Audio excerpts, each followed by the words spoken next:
Johnsy সেরে উঠেছে, সেই পাতাটা এখনো পড়েনি। কিছুদিন পর ডাক্তার এলেন, বললেন জনসি ভালো হচ্ছে, বিপদ কেটে গেছে। সুর বুক থেকে যেন পাথর নেমে গেল। বিকেলে সু জনসির পাশে বসলো, একটু চুপ করে থাকলো, তারপর আস্তে করে বলল, জনসি, বিয়ারম্যান আজ হাসপাতালে। মাত্র 2 দিনে নিউমোনিয়া হয়েছে তার, খুব খারাপ অবস্থা। জনসি অবাক হয়ে বলল, কিভাবে?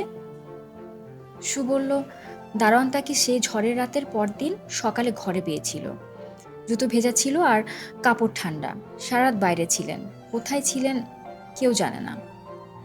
তারপর সু একটু থামলো, বলল, তার ঘরে একটা জ্বলন্ত লণ্ঠনও পাওয়া গেছে, একটা মই আর কিছু তুলি, সবুজ আর হলুদ রং লাগানো। জনসি বুঝতে পারল।